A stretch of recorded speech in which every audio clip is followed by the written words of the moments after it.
이번 주의 가족 주제는 언약의 믿음입니다. 오늘 매일 아침 묵상의 본문은 사무엘상 12장인데요. 이 12장 전체 1절부터 25절까지의 말씀입니다. 저는 오늘 말씀을 읽을 때에 한 가지 단어를 마음에 염두에 두고 읽었습니다. 우리가 하나님의 말씀을 읽을 때 이 말씀이 말하고자 하는 바를 생각하면서 묵상하면서 읽는 것이 굉장히 중요합니다. 그런데 오늘 제가 이 말씀을 읽을 때 이 언약이라고 하는 이 단어를 가지고 오늘 말씀을 읽게 됐습니다.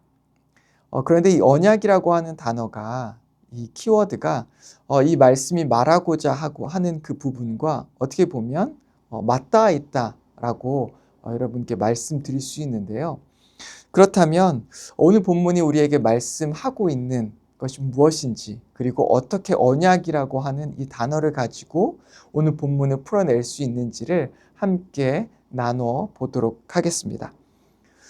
오늘 이 본문이 사무엘상 12장 그리고 이 사무엘서 전체를 우리가 이해하기 위해서는 이 사무엘서의 백그라운드에 대해서 잘 알아야만 합니다. 이 사무엘서는 이 사사시대와 왕정시대 중간에 위치하고 있고요. 우리가 너무나 잘 아는 이 마지막 사사였던 이 사무엘은 사사시대를 마무리 짓고 새로운 왕정시대를 도래하는 그 중간에 이 과도기에 굉장히 중요한 역할을 했던 선지자였던 것입니다. 여러분, 사사가 누구입니까? 우리가 너무나 잘 알다시피 여호수아도 사사였고요. 그리고 기드온, 삼손, 드보라, 너무나 많은 사사들을 우리는 사사기에서 만나볼 수 있습니다. 우리가 오늘 본문에서 나온 이 사무엘도 사사들 중에 하나였던 것이죠.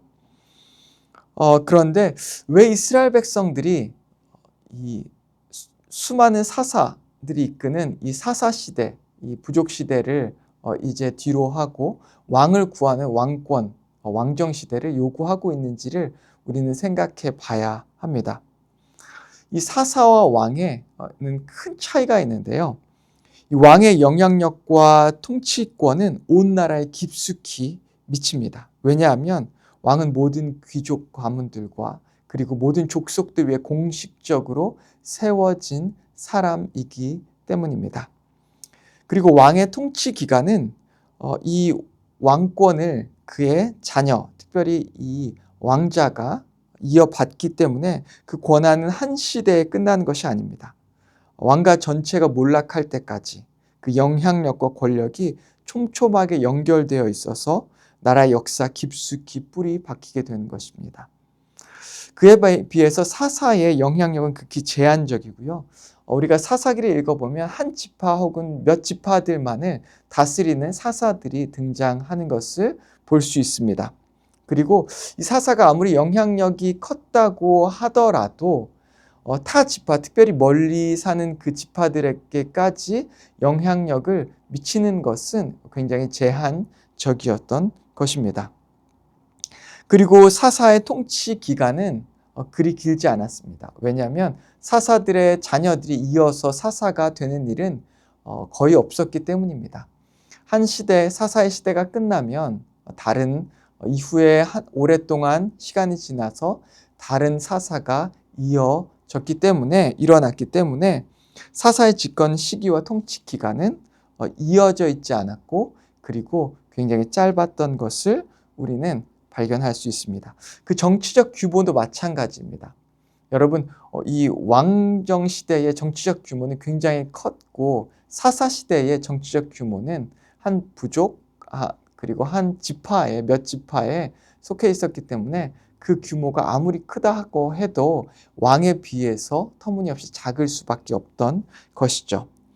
그렇다면 우리가 생각해 봐야 하는 것이 왜 이스라엘 백성들이 왕을 구했냐 하는 것입니다.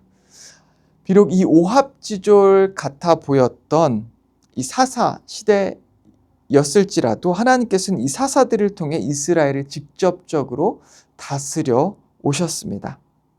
오늘 말씀은 단순히 왕정 시대가 더 좋냐 아니면 사사 시대가 더 좋냐라는 라고 하는 문제로 접근하는 것이 아닙니다. 그 속에 그 깊숙이 뿌리 박혀 있던 문제를 찾아내야 하는 것이죠. 이스라엘 백성들이 왕을 구했던 이유가 따로 있었습니다. 이미 이스라엘은 하나님의 신실하게 그의 언약을 지켜오던 하나님이 왕으로서 통치하고 있던 나라였습니다. 그런데 그들이 왕을 구했다고 하는 것은 그들이 원하고 바라던 모습의 왕은 하나님, 이스라엘 백성들을 지금까지 통치해 오았던 하나님과는 어쩌면 다른 모습이었기 때문입니다. 그들이 꿈꿨던 왕은 어쩌면 자신의 나라를 더 강하게 만들고요, 더 많은 영토를 자신에게 주고 더 부유하게 만들 수 있는 그 왕을 그들은 바라고 꿈꾸고 있었던 것입니다. 그런데 오늘 말씀을 읽어보면 사무엘이 이스라엘 백성들을 꾸짖으며 이야기하며 할 때에 우리가 찾을 수 있었던 하나님, 참된 왕의 모습은 그분의 언약을 신실하게 지키는 모습이었습니다. 하나님은 매 순간 신실하게 언약을 지켜 오셨습니다. 이스라엘 백성들이 매 때마다 하나님께 범죄하여 하나님을 버릴 때에도 하나님께서는 신실하게 당신의 약속을 지키셔서 죄 가운데 빠지고 그리고 어려움에 빠졌던 이스라엘 백성들을 구해 오셨던 것입니다. 오늘 우리의 믿음을 보면 참 터무니없을 때가 많습니다. 마치 이스라엘 백성들, 하나님과 언약을 세웠음에도 불구하고 그 언약을 지킬 힘이 없었던 이스라엘 백성들의 모습과 같습니다. 오늘 말씀을 통해서 제가 깊게 이 묵상했던 부분은 바로 이 언약의 하나님입니다. 이스라엘 백성과 언약을 세웠고 또한 언약을 지키지 않는 이스라엘 백성들이었음에도 불구하고 하나님께서는 신실하게 당신의 언약을 지키셨고 또한 이스라엘 백성들로 하여금 그 언약 가운데 다시 나올 수 있도록 언약을 지킬 수 있도록 그들을 이끄셨고 순종의 길로 하나님께서는 이스라엘 백성들을 나올 수 있도록 도우셨습니다. 오늘 우리가 주목해야 하는 것은 이 하나님의 신실하신 하나님의 이런 성품인 것이죠. 독생자를 보내주셔서 우리에게 우리의 죄를 사해 주시고 또한 죄에서 우리를 구원해 주시겠다는 그 약속을 하시고 약속을 성실하게 이행해 주신 하나님을 우리는 기억해야 합니다. 또한 부활하신 예수님처럼 우리도 예수님의 재림의 시간, 그 약속하신 그 예수님의 재림의 시간에 우리도 부활하고 또한 완전한 천국을 우리에게 주시겠다고 하는 그 신실한 약속을 우리는 기억해야 합니다. 또한 성령을 보내주셔서 매일 우리와 함께하며 우리를 이끄시고 도와주시겠다고 약속하셨고 그 약속대로 오늘도 변함없이 이끌어가는 그 주님을 기억해야 하는 것이죠.